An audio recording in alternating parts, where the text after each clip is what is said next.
प्यारे विद्यार्थियों, आप सभी का हार्दिक स्वागत है। एक बार फिर से आपके अपने YouTube channel DLED academy vice Kumar में हूँ कुमार। आज की इस वीडियो के अंदर अपन बात करने वाले हैं गणित के लिए जो हमारी सेकंड यूनिट चल रही है उसकी क्लास अपन 2 यहाँ डिस्कस करेंगे।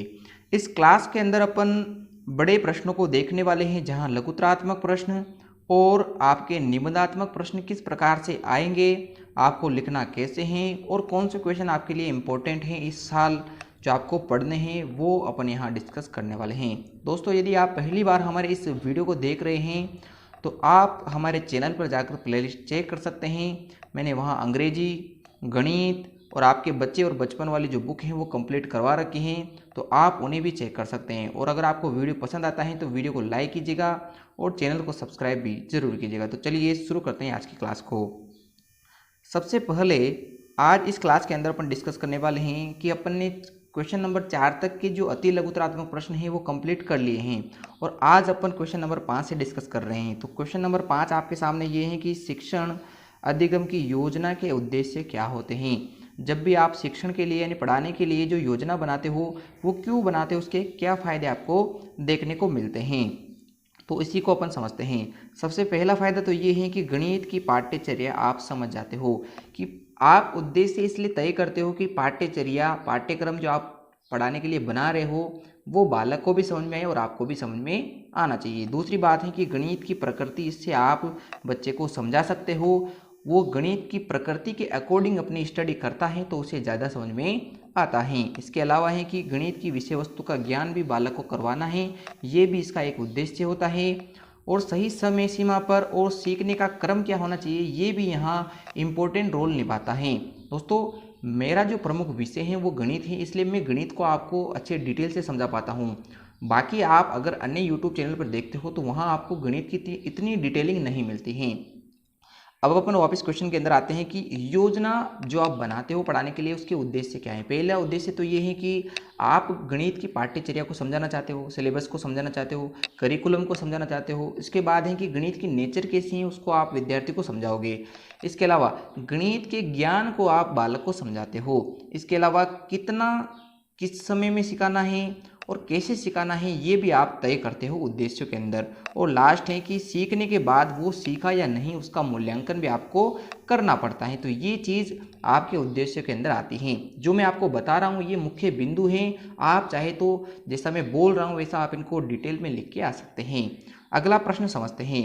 अगला प्रश्न है कि गणित शिक्षण के समय छात्र निष्क्रिय क्यों हो जाते हैं। ऐसा क्या कारण है गणित के अंदर कि छात्र जो हैं सक्रिय रूप से पढ़ाई नहीं कर पाते हैं। तो इसके 4 प्रमुख रीजन हैं। इसकी आप डिटेलिंग लिख के आ सकते हो, परंतु उनके मुख्य बिंदु मैं आपको बता देता हूँ। पहला बिंदु है कि शिक्षण विधि का सही तरीके से प्रयोग न करना भी छात्र को निष्क्रिय बना सकता है। यदि एक शिक्षक ऐसी शिक्षण विधि या ऐसे पढ़ाने के तरीके का उपयोग कर रहा है जो बालक के लिए सही नहीं है तो भी जो है बालक को समझ में नहीं आता है, और जब बालक को समझ में नहीं आता है तब ही वह निष्क्रिय हो जाता है। इसके बाद आपके सामने अगला है कि विषय वस्तु रोचक नहीं होना। जो आप प्रेजेंट कर रहे हो पढ़ाने के लिए वो अगर इंटरेस्टिंग नहीं होती है, आप उसे सही तरीके से इंटरेस्टिंग वे में नहीं पढ़ा पाते हो तो भी बालक जो है निष्क्रिय हो जाता है यानी इनएक्टिव हो जाता है। इसके बाद है कि स्थानीय पर्यावरण का प्रयोग नहीं कर पाते हो। एक शिक्षक वो होता है कि जो गणित पढ़ा रहा है उस समय वो आसपास के वातावरण की विषय वस्तुओं को, चीज़ों को काम में लेकर उन्हें समझाए। अगर उनको कोई उदाहरण भी देना है तो भी वो आसपास की चीज़ों का ही दे, इसलिए स्थानीय पर्यावरण का प्रयोग करना चाहिए। इसके बाद है कि अमनोवैज्ञानिक विधि। ऐसी विधि का शिक्षक को प्रयोग नहीं करना चाहिए जो बालक को ध्यान में रखकर नहीं बनाई गई हैं। यानी ऐसी विधि प्रयोग करे जो बाल केंद्रित हो, मनोवैज्ञानिक हो। अमनोवैज्ञानिक प्रयोग न करे, अन्यथा छात्र निष्क्रिय हो सकता है। इसके बाद अगले प्रश्नों को देखते हैं। दोस्तों, अगले प्रश्न है कि पाठ योजना यानी लेसन प्लान के निर्माण में आपको क्या क्या सावधानियां रखनी चाहिए, क्या क्या सतर्कता बरतनी चाहिए जिससे कि जो है आपका लेसन प्लान जो आप पढ़ाने जाओगे वो अच्छा डिलीवर हो पाए। तो इसके लिए सबसे पहला होनी चाहिए कि विभिन्न भागों में समन्वय।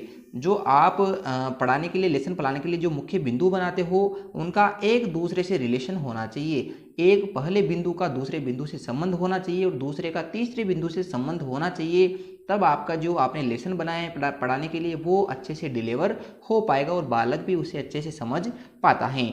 इसके बाद है विषयवार भिन्न पाठ योजना। इसका मतलब ये है दोस्तों कि अलग अलग विषय के लिए अलग अलग तरह की जो है लेसन प्लान होना चाहिए। हिंदी विषय के लिए लेसन प्लान कुछ अलग होता है, अंग्रेजी के लिए कुछ अलग होता है, वैसे ही जो है गणित के लिए भी लेसन प्लान अलग होता है। तो ऐसा नहीं होना चाहिए कि गणित वाले को आप अंग्रेजी में मिक्स कर रहे हो या फिर हिंदी वाले को आप सामाजिक के अंदर मिक्स कर रहे हो, तो ऐसा नहीं चलता है। प्रत्येक सब्जेक्ट के लिए अलग से लेसन प्लान बनाना पड़ता है। अगला है कि पाठ से संबंधित विषय वस्तु होना चाहिए। आप जो पढ़ा रहे हो उसी से संबंधित विषय वस्तु आपके जो लेसन प्लान है उसके अंदर होना चाहिए। अनावश्यक चीज़ें आप नहीं पढ़ाओगे, क्योंकि अनावश्यक चीज़ों से बालक का ध्यान जो है दूसरी जगहों पर चला जाता है। और इसके बाद अगला प्रश्न है कि पाठ योजना जो आप बनाते हो उसके आपको उपयोग क्या हैं, उसके फायदे आपको क्या क्या मिलते हैं। तो इसे आप किस तरह से देख सकते हो कि आपको इससे क्या फ़ायदा मिलने वाला है। दोस्तों, जब भी आप पाठ योजना बनाते हो, पढ़ाने के लिए लेसन प्लान बनाते हो, तो उसके आपको बहुत सारे फ़ायदे होते हैं। उनमें से मुख्य फ़ायदे क्या हैं तो ये मैं आपको बता देता हूँ। सबसे पहला फ़ायदा ये है कि शिक्षक को यानी टीचर को जो है शिक्षण से पूर्व, पढ़ाने से पहले विचार करने का, चिंतन करने का समय मिल जाता है, जिससे वो ये तय कर लेता है कि क्या बालकों को पढ़ाना है, कैसे पढ़ाना है, किस विधि का प्रयोग करते हुए पढ़ाना है, कितने समय तक पढ़ाना है और क्यों पढ़ाना है। इन सभी सवालों के जवाब वो चिंतन मनन करके उस समय जब वो फ्री रहता है लेसन प्लान बनाने के लिए, तब वो ढूंढ पाता है। तो ये एक पहला आपके फायदा हो जाता है। दूसरा ये है कि शिक्षण कार्य में इससे क्रमबद्धता आती है। अब क्रमबद्धता से मतलब हमारा रहता है कि एक स्टेप के बाद दूसरा स्टेप क्या पढ़ाना है उसे ये पता रहता है, किस बिंदु के बाद उसे अगला बिंदु कैसा और किस तरीके से पढ़ाना है उसे ये भी पता हो जाता है। तो ये दो मुख्य फायदे हैं आपके, जो आपको पाठ योजना के अंदर लिख के आने हैं। दोस्तों, पेपर में बिल्कुल क्वेश्चन इसी प्रकार से आने वाले हैं। आपको करना क्या है कि मुख्य बिंदु यही बनाने हैं और इन्हीं के अंदर डिटेल लिख के आनी है। इसके बाद जो है अगले प्रश्नों को देखते हैं। अगले प्रश्न आपको दिखाई दे रहे हैं कि अधिगम प्रक्रिया का चुनाव करते टाइम पे आपको क्या क्या सावधानियां रखनी चाहिए, या एक अधिगम प्रक्रिया जो है वो किस प्रकार की होनी चाहिए, उसका चुनाव आप कैसे करते हो। तो इसका सिंपल सा आंसर है कि प्रक्रिया ऐसी होनी चाहिए पढ़ाने के लिए तो वो पूर्व ज्ञान पर आधारित हो। जब भी आप पढ़ाने जाते हो उससे पहले आप छात्र का पूर्व ज्ञान टेस्ट करो, उसके लिए कुछ प्रश्न उस विषय से संबंधित आप उससे पूछ लो। इसके बाद है कि सही समय पर क्लास होनी चाहिए। ऐसा नहीं है कि गणित की क्लास लास्ट में रख दी है और आपने हिंदी की क्लास सबसे पहले रख दी। तो हमेशा ऐसा होना चाहिए कि बालक जो है गणित, अंग्रेजी, ये जो उसके लिए कठिन विषय हैं वो प्रारंभिक कालांशों पीरियड के अंदर पढ़ाना चाहिए। तो ये सही समय भी होना चाहिए पढ़ाने के लिए। अगला है शिक्षण अधिगम सामग्री का सही तरीके से वो उपयोग कर सके, उसे जो है सही तरीके से चार्ट का प्रयोग, मॉडल का प्रयोग, इसके अलावा श्यामपट्ट का सही प्रयोग कर सके, चौक डस्टर का प्रयोग करके पढ़ाए, तो उसको ज़्यादा इफेक्टिव लगता है बालक के लिए पढ़ाना। बालक तभी ज़्यादा सीख पाएगा जब उसे शिक्षण अधिगम सामग्रियों को अच्छे तरीके से प्रयोग करके पढ़ाया जाए। इसके बाद है कि आप जो पढ़ाने जाते हो तो उससे पहले आपको उद्देश्यों की जो है प्राप्ति कर सको आप, ऐसा लेसन प्लान तैयार करके जाना चाहिए और ऐसी शिक्षण विधि का प्रयोग करें जिससे बालक क्रियाशील रहें। तो इन बातों का आपको विशेष तौर से ध्यान रखना होता है अधिगम प्रक्रिया का चुनाव करते टाइम पे। अगला है कि एक शिक्षण विधि अच्छी हो सकती है, इसके लिए जो है क्या क्या करना चाहिए या इसकी मुख्य विशेषताएं क्या होनी चाहिए एक अच्छी शिक्षण विधि की। तो दोस्तों, सबसे पहले तो एक शिक्षण विधि अच्छी हो इसके लिए वो मनोवैज्ञानिक होना चाहिए। ऐसा होना चाहिए कि उसका दृष्टिकोण वैज्ञानिक रूप से हो ताकि बालक अच्छे तरीके से समझ पाए। अगला है बाल केंद्रित होना चाहिए। बाल केंद्रित से हमारा मतलब होता है कि बालक को ध्यान में रखकर आप पढ़ाओगे तभी ज़्यादा वो अच्छे तरीके से समझ पाएगा।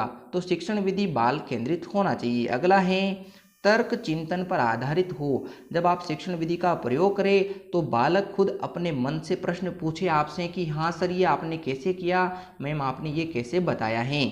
इसके बाद है स्वाध्याय करने की उसे प्रेरणा मिले, ऐसी शिक्षण विधि हो। ऐसा नहीं है कि एक बार आपने पढ़ा दिया, जो ही विद्यार्थी घर जाकर बैग को पटक के आसानी से सो जाता है।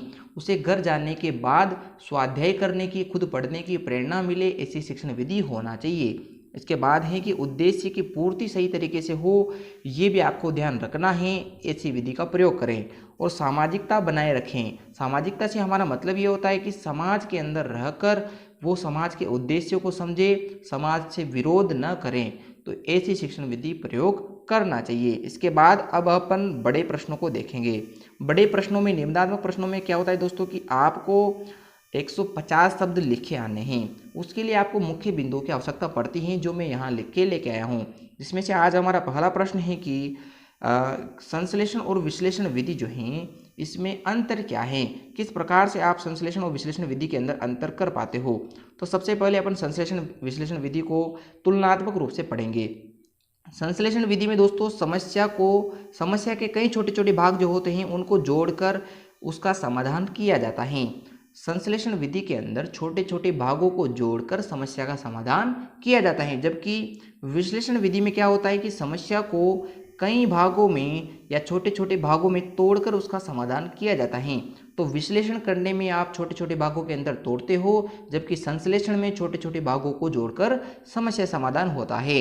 इसके बाद है कि ज्ञात से अज्ञात की ओर संश्लेषण विधि में चला जाता है। ज्ञात से अज्ञात का मतलब है कि आपको छोटे छोटे जो है भागों के बारे में नॉलेज है, और बड़े भाग जिसके आपको नॉलेज नहीं है, जिस समस्या की आपको नॉलेज नहीं है, उसका समाधान आप करते हो। परंतु अज्ञात से ज्ञात की ओर विश्लेषण विधि में चला जाता है, जहां आपको समस्या, जो आपको एक बड़ी समस्या दी जाती है उसके बारे में आपको कुछ भी ज्ञात नहीं होता है, और उसे छोटे छोटे भागों में तोड़कर आप उसका जो है समाधान ढूंढ पाते हो। अगला है कि यह समस्या समाधान की विधि है। जब छोटे छोटे भाग आपको दे रखे हैं तो आप आसानी से समस्या का समाधान कर पाते हो। और जबकि ये क्या है, यह एक मनोवैज्ञानिक विधि है। मनोविज्ञान भी ये कहता है कि विषय वस्तु ऐसी होना चाहिए जो छोटे छोटे भागों में हो और उनको जो है बालक आसानी से समझ पाए। अगला है कि इसके अंदर खोजी प्रवृत्ति नहीं होती हैं। खोजी प्रवृत्ति इसलिए नहीं है कि क्योंकि उसे छोटे छोटे भागों के बारे में पहले से पता है, और जब वो उनको जोड़ लेता है तो उसे आसानी से जो है उत्तर प्राप्त हो जाता है, तो उसे खोज करने में कठिनाई नहीं आती है। और जब तक कठिनाई नहीं आती है तो बालक खोजी प्रवृत्ति वाला नहीं बन सकता है।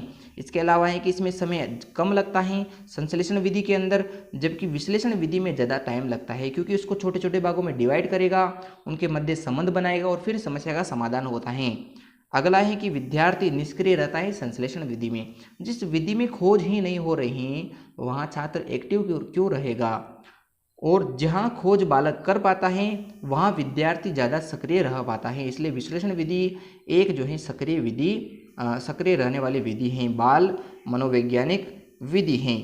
अगला प्रश्न देखते हैं। अगला प्रश्न आपके सामने है कि आगमन निगमन विधि क्या होती हैं। दोस्तों मैंने आपको आगमन निगमन विधि जो है अभी जब आपको ऊपर पढ़ाया है वही विधि आप ले सकते हो। जैसे कि आगमन विधि विश्लेषण विधि को कहते हैं, तो जो मैंने आपको विश्लेषण विधि में पढ़ाया है वही आप आगमन विधि में लिख के आ सकते हो, और जो मैंने आपको संश्लेषण विधि में पढ़ाया है वो आपको निगमन विधि में लिखना है। तो ये विधियां जो है दोस्तों एक दूसरे के अपोजिट हैं, तो आपको ज़्यादा दिक्कत नहीं आने वाली हैं। संश्लेषण विधि लिखनी है आपको निगमन में, और विश्लेषण विधि आपको लिखनी है आगमन विधि के अंदर। ये आपकी जो है 2 प्रश्न तो कंप्लीट हो चुके हैं। और आज का अपना लास्ट क्वेश्चन है, और ये सबसे मोस्ट इंपॉर्टेंट क्वेश्चन है इस साल के लिए, कि खेल विधि के क्या क्या गुण हैं और क्या क्या दोष हैं, आखिर खेल विधि होती क्या है। दोस्तों खेल विधि जो है एक ऐसी विधि होती है जहाँ बालकों को खेल खेल में जो है पढ़ना लिखना और चीज़ों को समझना सिखाया जाता है। तो इसके फायदे देख लेते हैं, इसके क्या क्या गुण हैं। इसके गुण यह है कि छात्र इसके अंदर सक्रिय रहता है। जब वो खेलता है उसकी खुद की रुचि होती है, तो वह अच्छे से सक्रिय रूप से जो है चीज़ों को समझ पाता है। अगला है कि उसके खेलने से शारीरिक और मानसिक विकास तीव्र गति से होता है, और खुद करके जब चीज़ों को सीखता है तो उसे अनुभव की प्राप्ति होती है। यहाँ जो है खेलने से उसके अंदर सहयोग की भावना और एक दूसरे से कंपटीशन प्रतिस्पर्धा की भावना डेवलप होती है। तो ये भी खेल विधि के गुण हैं।